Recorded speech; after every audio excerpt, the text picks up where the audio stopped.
You've got your salute form. You got a pile of these by your window where you sit with your binoculars and watch. You reported that boat. Now you didn't see it for very long. I set it down here.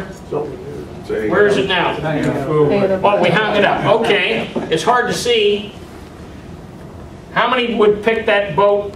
And you're making a guess, but you know, I do vessel exams a lot. I get to the point where I can spot this stuff. I can tell you the length and do this stuff in a matter of a minute or two, but I've been doing it for a long time, and after 200-300 boats, it comes to you quickly. How many would guess that boat's over 20 feet? Perfect. How many under 30? I would have thought it was under 30. How many would guess it was 28? That's the right answer. But that's all right. You're still good enough. It was under 30. It was over 20. It happens to be 28. So everybody did that one real well. So size, it's about 28 feet, or you could say between 20 and 30 feet, probably closer to 30 feet. That goes under size. The hull type, do we know what kind of hull type that is? It's going by fairly fast. We probably don't know. It's part? It's a planing hull. A planing hull. Okay, for boaters, this is why you get in the auxiliary. See, you learn that in their boating classes. It's a planing hull. If you don't know that, you could say, you know, I don't know more than that, but it has a cabin, right? And what's this up here? Flying bridge. Flying bridge. Great. That now you've really helped the Coast Guard. Now you've written that down their size. The activity, what's it doing? Well, let's talk about that. We don't see any people on board. We're going to pretend this is on the water, but you might spot one or two people, so you log that on there. It looks like there's 2 people on board.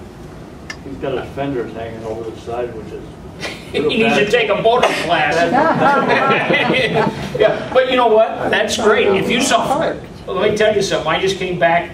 I've been doing vessel exams.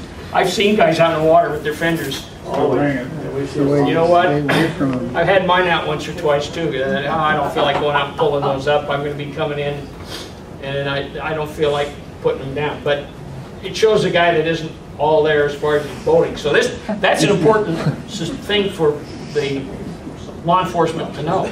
That may tell us something about the boater's skill and background. So those are the kind of things you spotted. So great work. So you can tell how far out it is from shore as you look on this. Looks like it's about a quarter mile, 800 feet, meters, whatever. You let them know that, which direction it's going. It looks like it's going at about 2 o'clock, north-northeast. It's going away from my place. And on my location, we move down. I'm at blank latitude, blank longitude, roughly. And you can try it the nautical way, or you can do it the land way. But just report roughly where you are. And if you don't know that, I'm approximately 800 yards from Jones Point. Okay, good. To the west of it, about 800 yards. Now the Coast Guard can spot that in a hurry, or the law enforcement agencies. Where location is concerned, a lot of the 911 responders have, I forget what it's called, geographic GIS, and can actually take your street address and get a latitude and longitude or map look coordinates from it. That's certainly a thing, but it's good to have this. Do you know if that's also available at the Coast Guard, at the SAR desk? If you give us an address, if you give us your exact address, tell us an approximate from your location. So right. And that's good. I appreciate that. That's also good. If you're calling from a cell phone, we can pinpoint you. Yeah. So that's another thing. The more help, the key here is time and efficiency, and the more information you can have, a better decision is made as far as location and so forth and what's happening. Okay, for uniform identification, anything that you would see on this, there might be hull numbers, there might be whatever you would see on that boat. Again, that's what you would talk about. We've already talked about, in this case, it looks like it's white over white, and at the water line there's a blue trim. the time you saw it, military time or civilian time, whatever, but let them know exactly what time this boat was seen and the direction it was going, and the equipment on board. And this one, I can't tell. Well, there's some antennas, it looks like here, so you can see that there's some radar. Good. You guys are great. Boy, have you helped us out now. All of a sudden, we went from I just saw a boat, might be suspicious, to really locking on. That's exactly, and it could be, see, you saw it and they didn't alert you, but it could be that they were about ready to alert you, or what have you, or they didn't think the boat was in that area, but it was.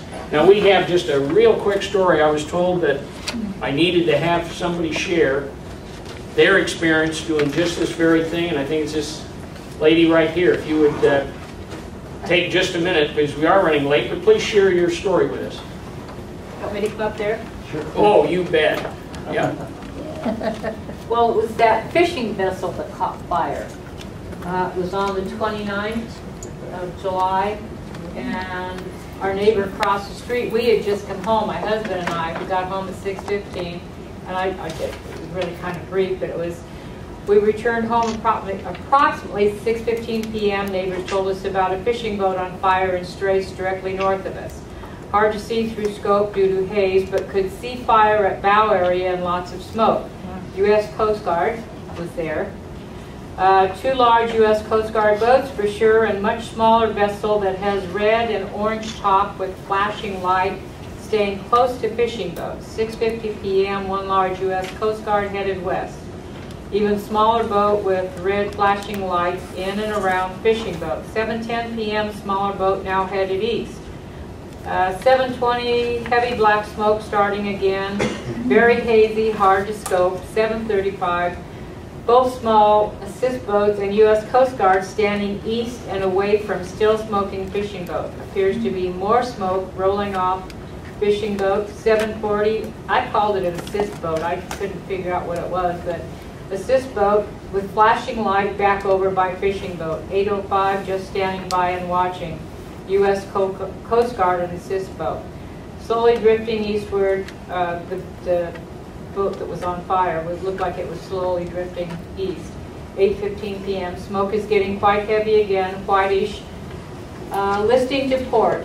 8:25 flames from bow. Lots of flames. 8:35 container ship going by west. 8:50. 9:15 still burning, getting harder to see. 9:30 flames can be seen without the scope.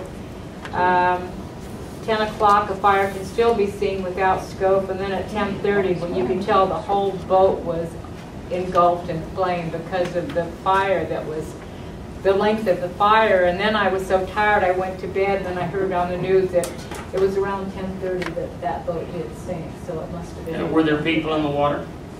Yeah. They were rescued. There were 3 people on board who were rescued by some passing sports fishermen.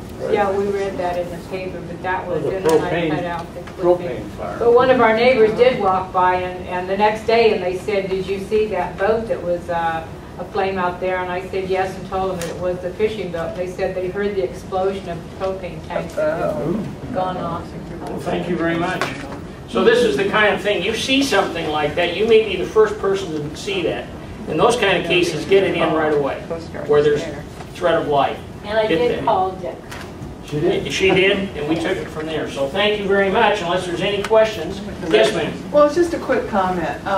Both my neighbor and I, a couple years ago, saw that the Partridge Point light was out.